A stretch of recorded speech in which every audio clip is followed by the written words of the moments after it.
একটা ছেলে যখন একটা মেয়েকে ডিভোর্স দেবে কাবিননামার পুরো টাকায় পরিশোধ করতে হবে।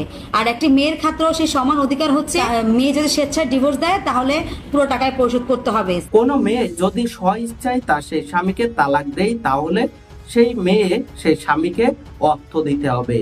মেয়েদের সমান অধিকার, সেখানে সেই সম অধিকার বন্টনের বিষয় নিয়ে সেই ডাক্তার মোহাম্মদ ইউনূসের বক্তব্যে উঠে আসে মেয়েদের সমান অধিকার চেয়ে যেভাবে সেই তথ্য বিভিন্ন সময় প্রতিফলিত হয়, সেখানে স্বামীকে তালাক দিলে মেয়েদেরকেও টাকা দিতে হবে এমনই বিভিন্ন বিবৃতিতে যেভাবে সামাজিক যোগাযোগ মাধ্যমে ভাইরাল হয়, সেখানে এক বোন সেই বিষয়টি যেভাবে বর্ণনা প্রদান করছে, অবশ্যই সেই ভিডিও ক্লিপটি মনোযোগ সহকারে দেখতে থাকুন। সেই বোনটির কথা শুনলে বুঝতে পারবেন কি বলতে চাচ্ছে সে। চলুন সরাসরি মূল ভিডিওতে চলে যাই। আসসালামু আলাইকুম, নতুন একটি ভিডিওতে স্বাগতম। আমি আশরাফ। আপনি যদি আমার চ্যানেলে নতুন হয়ে থাকুন অবশ্যই চ্যানেলটি সাবস্ক্রাইব করে পাশে থাকা অল নোটিফিকেশন বেল আইকনটি অন করে দিবেন। এই পূর্বে চ্যানেলটি সাবস্ক্রাইব করে থাকলে আপনাদেরকে অসংখ্য অসংখ্য ধন্যবাদ। মেয়েরা যেখানে দেখা যায় বিভিন্ন সময় সেই স্বামীকে তালাকের মাধ্যমে তাদের নিকট থেকে অর্থ আদায় করে, নিজের ইচ্ছায় তালাক দিলেও সেখানে স্বামীকেই সেই অর্থ দিতে হয়। কিন্তু ডাক্তার মোহাম্মদ ইউনূস যে বক্তব্য প্রদান করে পরিপ্রেক্ষিতে একটি বোন সেই বিষয়টি যেভাবে বর্ণনা প্রদান করেছে, চলুন সে কথা শুনে আসি, তারপর সে সম্পর্কে তথ্য জানাবো। ইদানিং শুনতে পাচ্ছি যে ডক্টর মোহাম্মদ ইউনূস স্যারের একটা কথা নিয়ে সবাই অনেক সমালোচনা করছে, সেটা হচ্ছে নারী পুরুষ সমান অধিকার। আর একটা ছেলে যখন একটা মেয়েকে ডিভোর্স দেবে, সেটা আগের পুরোনো আইন তো আছেই, ডিভোর্স দেবে কাবিননামার পুরো টাকায় পরিশোধ করতে হবে। আর একটি মেয়ের ক্ষেত্রেও সেই সমান অধিকার হচ্ছে যে মেয়ে যদি স্বেচ্ছায় ডিভোর্স দেয় তাহলে পুরো টাকায় পরিশোধ করতে হবে, সেম টাকা। তো আমি এই ক্ষেত্রে মেয়েদেরকে বলবো যে এ নিয়ে মেয়েরা অনেক চিন্তিত বোধ করতেছে, অনেক মেয়ে অনেকভাবে ভিডিও বানাচ্ছে, বিভিন্ন কথা বলতেছে যে স্যারের এই ব্যাপারটা একদম ঠিক হয় নাই, সমালোচনা করতেছে। তো আমি তোমাদের উদ্দেশ্যে বলবো যে একটা পুরুষ মানুষ আজীবন পরের গোলামি করে সংসার সামলায়, ছেলে মেয়ের খরচ যোগান দেয়, একটা বউকে ঠিকমতো রাখার বাসস্থান তৈরি করে, সারা জীবনের পরিশ্রমের টাকা একটা সংসারে ব্যয় করে, জীবনের জন্য কিছুই থাকে না তার, ঠিক আছে? তো সে পর গোলামি করে রাস্তাঘাটে কষ্ট করে, মাথার ঘাম পায়ে ফেলে কষ্ট করে, দিন শেষে বইয়ের আবার ঝাড়িও খেতে হয়। আর তোমরা মেয়েরা ঘরে বসে কাজ করো, ঠিক আছে, ভালো কথা, তোমরাও সংসার অর্ধেক কাজ করো, অর্ধেক সামলাচ্ছ, ঘরের পুরো দায়িত্ব তোমাদের, নারী পুরুষ মিলেই কিন্তু তোমরা সংসার সামলাচ্ছ। দিন শেষে কিন্তু একটা ছেলে যখন ডিভোর্সি হয়ে যায় তার কিন্তু কাবিননামার টাকা দিতে হয়। তো তোমাদের সমস্যা কি তোমরা দিলে? হ্যাঁ, এক্ষেত্রে তো বরঞ্চ আরও অনেক ব্যাপারগুলো আরও ক্লিয়ার হবে। কারণ তোমরা মেয়েরা, আমরা দেখেছি যে বিয়ের সময় একটা মেয়ের যখন বিয়ে হয় তখন ফ্যামিলি আগে থেকে বোর্ড মিটিং বসায় যে একটা ছেলের উপরে কত কাবিননামার টাকা ধার্য করা দিতে হয়। তখন বেশি কাবিননামা হলে ছেলেটা মেয়েকে ছাড়তে পারবে না, ঠিক আছে? তো এখান থেকে অনেক কিছু সচ্ছল হয়ে আসবে, অনেক সীমিত হয়ে আসবে। অনেক ফ্যামিলি এখন চিন্তা করবে যে কাবিননামার টাকা যেহেতু এত টাকা দিতে হবে, তো সেই ক্ষেত্রে আমার মেয়ে যদি ছেলেটাকে ছেড়ে দেয় তাহলে আমার মেয়ের পক্ষ থেকে মেয়ে যদি না দিতে পারে তার ফ্যামিলিকে বহন করতে হবে। এক্ষেত্রে অনেক ভালো ক্লিয়ার হবে। তোমরা একটা ছেলে কি করছে না করছে, কত টাকা কামাই করছে, তার ভবিষ্যৎ কি, তার জিনিস চিন্তা না করে ফ্যামিলিরা বোর্ড মিটিং বসে একটা ছেলের উপর এত এত কাবিননামার টাকা তোমরা আদায় করে বসে থাকো, তখন সেটা তোমাদের গায়ে লাগে না? হ্যাঁ, এটা বরঞ্চ এটা করা ডক্টর ইউনূস স্যার যা কিছু ব্যবস্থা গ্রহণ করেছেন, তো এটা তো আরো ভালো হবে যে মানুষ এখন চিন্তা করতে হবে যে একটা ছেলের কামাইয়ের উপরে আমরা কাবিননামার টাকা ধার্য করব। দিন শেষে যদি আমার মেয়ের প্রবলেম হয় তাহলে আমাদের কাবিননামার টাকা দিতে হবে।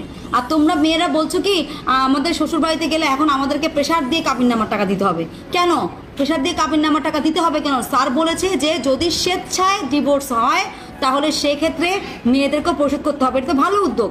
একটা ছেলে সারা জীবন সংসারে কষ্ট করে সব কিছু সামলিয়ে তারপর দিন শেষে যখন প্রতারণা করে মেয়েরা, আরেক বাটার পরকিয়া করে চলে যায়, তখন সেই ছেলেকে আবার পুরো টাকা পরিশোধ করে হামলা খাইয়া, প্রতারণা মামলা খাইয়া সব কিছু সামলাইয়া তারপর টাকা পরিশোধ করে যেতে হয়। তো সেটার জীবন লাইফে কি থাকে? আর তোমরা মেয়েরা খালি আঙুল তুলতে পারো, নিজের ক্ষেত্রে কোনো কিছু সচেতন থাকতে পারো না। এইসব কথা যারা বলে, যেসব মেয়েরা বলে, আসলে সেসব মেয়েদের সমস্যা আছে।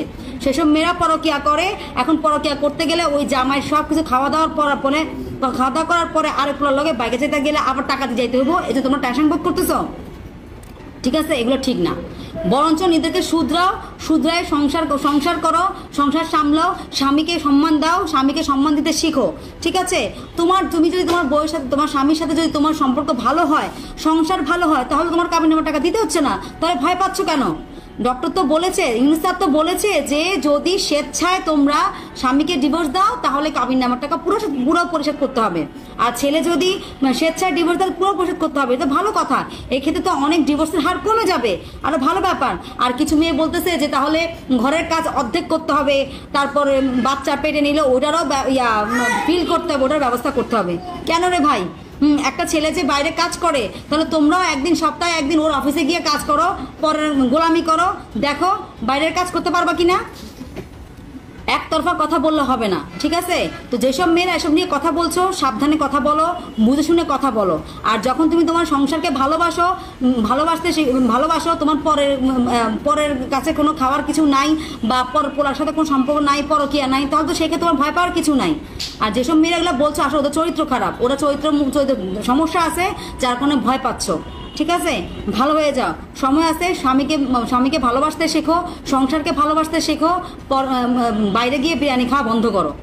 সম অধিকার প্রতিষ্ঠা, এমনকি সমান অধিকার চাই নারী পুরুষ একসাথে, সেই বিষয় নিয়ে যেভাবে বিভিন্ন সময় এক সময় শেয়ার মার্কেটে নিউজ প্রেজেন্টার হিসেবে কাজ করতেন বিটিভিতে এবং একুশে টিভিতে। তখন থেকে ওনার সাথে সালমান এফ রহমানের একটা ভালো সম্পর্ক ছিল।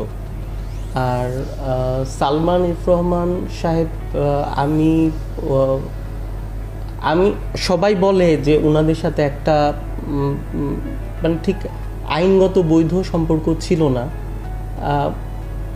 ওনাদের এখন মানুষের ধারণা বা সবাই বলে সালমান সাহেবের কাছের লোকজন বা ওই ভদ্রমহিলার যে কাছের লোকজন আছে তাদের ভিতর একটা বাজে সম্পর্ক ছিল। সেই সম্পর্কের এফেক্টটা কিন্তু করেছে আমার বেবি বিমান।